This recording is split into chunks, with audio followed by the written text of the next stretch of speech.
Yeah, so I confused myself because we have spoken before, but on Yeah, my MSNBC show for a very short period of time. So I'm glad we're going to have this, yeah, 30 minutes to really talk about this.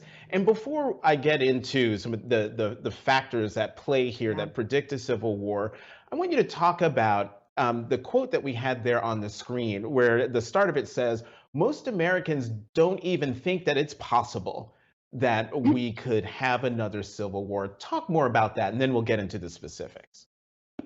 Yeah, so I started writing this book in 2018 when people really still were worried about Donald Trump, but they weren't thinking about anything beyond having a president that they didn't like. And even my colleagues at the university thought that this topic was misguided. They didn't understand why I was writing it. They thought it was absolutely impossible and implausible. They worried that this might be alarmist. And I didn't feel that way at all. In fact, I knew they weren't right. And the reason I knew it was because I'd been serving on this task force for the US government. I served on it from 2017 until the end of 2021. And our job was to look at civil wars outside the United States, look at all countries around the world, and come up with a predictive model for where political instability and violence might break out. We never looked at the United States. We didn't talk about the United States. We looked at places in Southeast Asia and Central Asia and the Middle East and Africa. And we put in over 30 variables. It included things that we thought might lead a country towards political violence and war. We included things like poverty, income inequality, how ethnically and religiously diverse a country was. And only two factors came out highly predictive. And the first was this variable that we called anocracy. That's just a fancy term for partial democracy. It's countries that are neither fully democratic nor fully autocratic.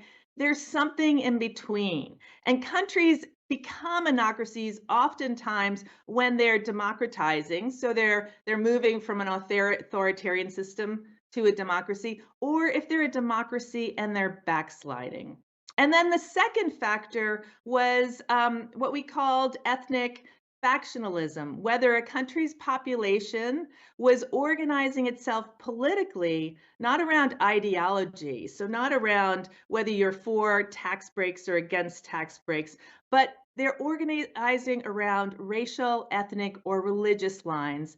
And then the party that does that becomes predatory. Now, these terms are what the task force used. This is what we saw out in the world over decades. And then in 2018, I'm sitting in a room, we're talking about these other countries. I'm watching what's happening in my own country, and all I could think about was, oh my God, these two factors are emerging here in my own country, and they're emerging at a surprisingly rapid rate, and people don't know what these warning signs are. So I started writing it when I had all this information, all of this amazing scholarship. I knew about this model. And Americans did not. And so Mm. I could understand why they were incredulous. Right, right.